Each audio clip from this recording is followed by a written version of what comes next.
예, 반갑습니다. 제18대 대통령 후보 토정 박재원입니다. 이번 시간에는 저희 37개 공약 중 24번째로 택시 화물에 대해서 여러분들에게 설명해 드리겠습니다.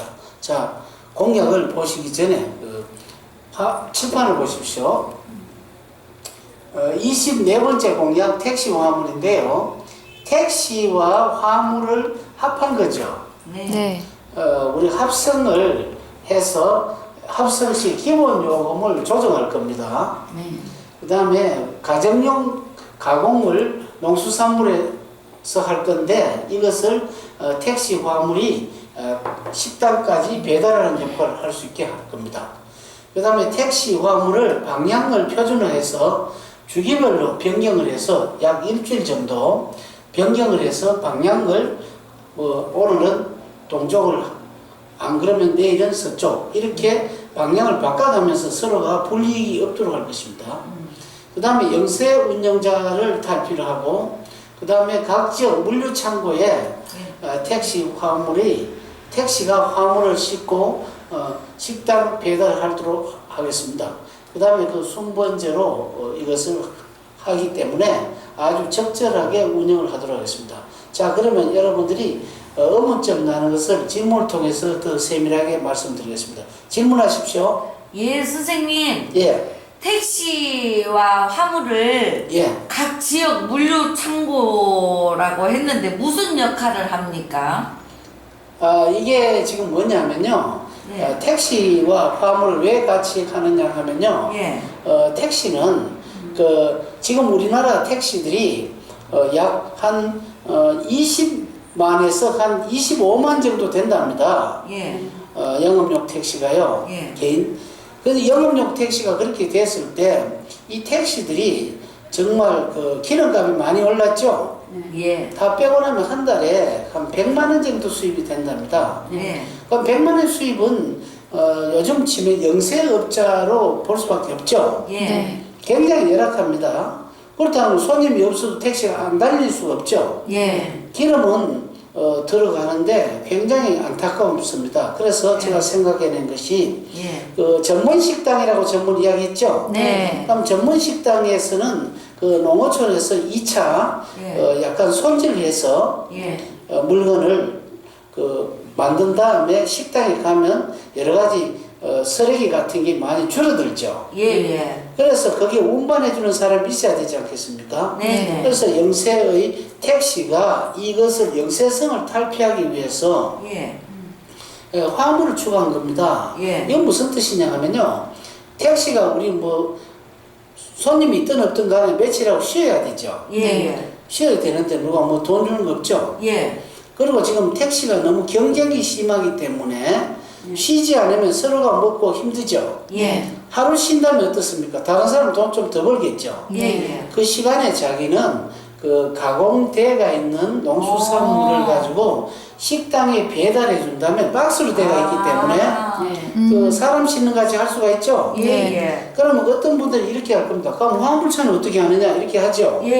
근데 이것은 전문 식당이 새로 생긴 거 아닙니까? 그죠?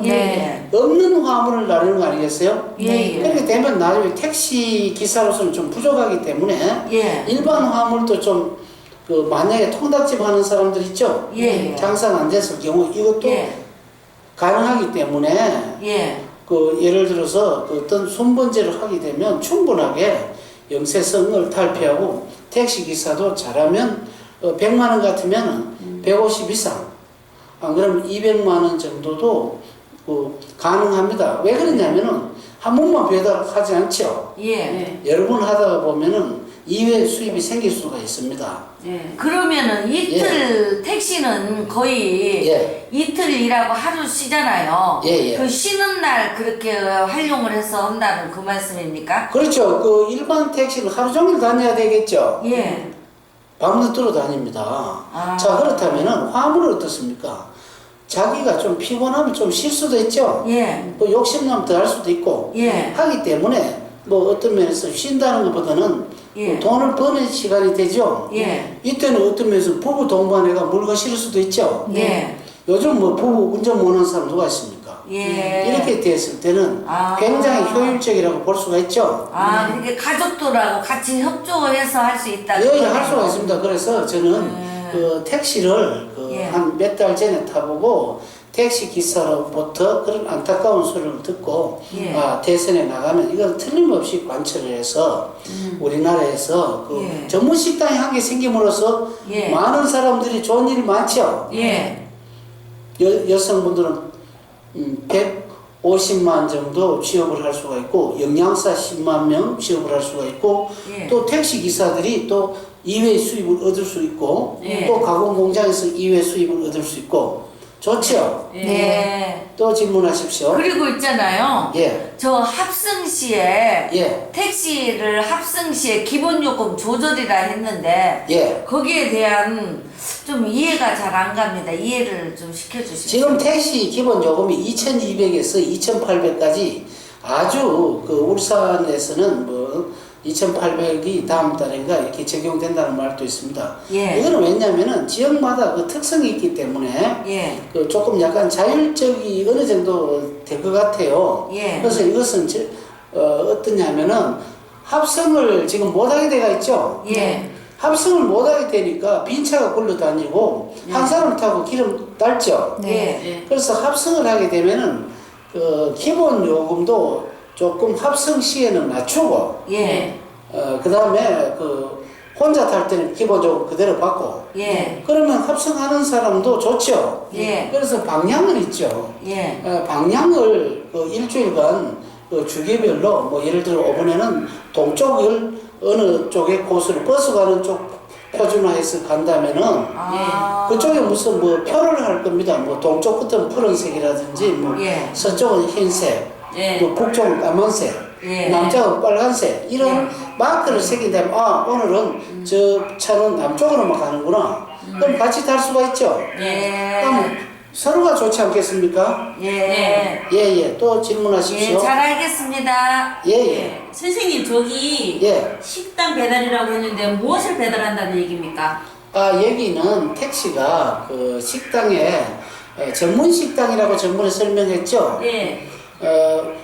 가정에서 식사를 하지 않고 전문 식당의 마을 부근에 전문 식당에 가면은 그 채소와 어떤 해산물 있죠. 그것을 가지고 요리를 해야 되겠죠. 그럼 이제부터는 전문 식당에서 옛날 같으면 일일이 자기들이 시장을 봐야 되지 않습니까? 시장을 보지 말고 택시 기사들이 그런 간단한 것은 운반해주면 좋지 않겠습니까? 그 박스에다가 번호를 미리 정해서 요거는 몇 번 박스는 어디를 간다. 아예 거기에 그 가공을 하는 곳에서 전산 처리가 되면요. 어느 식당에 그 화물 구송하듯이 있죠. 전화기에 딱딱 입력이 되면 어떻습니까? 잃어버릴 염려도 없죠. 그렇게 하게 되면 굉장히 신속하게 배달이 되고 또 택시 기사로서는 많이 배달하면 돈을 벌기 때문에 전혀 그죠? 물량 없어서 못 가 그런 거 없을 것 같죠? 그러면 여러 가지 물건을 배달한다고 보면 되네요? 농어촌에서 이제 배달하는 것도 또 이런 거 있습니다. 그 식당만 배달하는 게 아니고요. 어느 식당에 가는데 그 중간에 어떤 분이 뭐 사과 같으면 사과를 한 박스 실어주세요 하면 또 이외 수입을 얻을 수가 있죠. 그러면 어떤 일반적인 그 우편 배달보다도 항상 움직이는 거리에서 가기 때문에 신속하고 사고 서로 좋습니다. 있잖아요. 지금은 우리가 젊은 신세대들은 홈쇼핑에서 주문을 해가지고 택배가 오잖아요. 근데 이제 그런 것도 어떻게 좀 개방할 수 있나요? 홈쇼핑에서 오는 것도 어떻게 하느냐면은 이제는 농촌에서 기업형으로 한다 그랬죠? 기업형으로 하면 물류창고 이름을 지을 겁니다. 뭐 울산이면 울산, 동부에 몇 호 이렇게 하면 홈쇼핑 할 때 몇 호, 동부의 몇 호에서 홈쇼핑을 한다는 걸 하면은 택시 기사가 그걸 날라주면 안 좋겠습니까? 그럼 너무 좋지요. 그럼 어떤 면에서는 우체국 같은 데는 굉장히 물량이 줄어든다 생각하시겠죠? 아닙니다. 전문 식당이 새로 만들어졌기 때문에 절대 그런 게 없고 서로가 물량이 더 늘어나기 때문에 또 거기에서 제도적인 장비를 하면 됩니다. 예. 걱정할 필요가 하나도 없습니다. 예, 그리고 선생님 한 가지 또 있는데요. 여기 택시 화물과 영세 운영자 탈피라고 그게 무슨 관계가 있나요?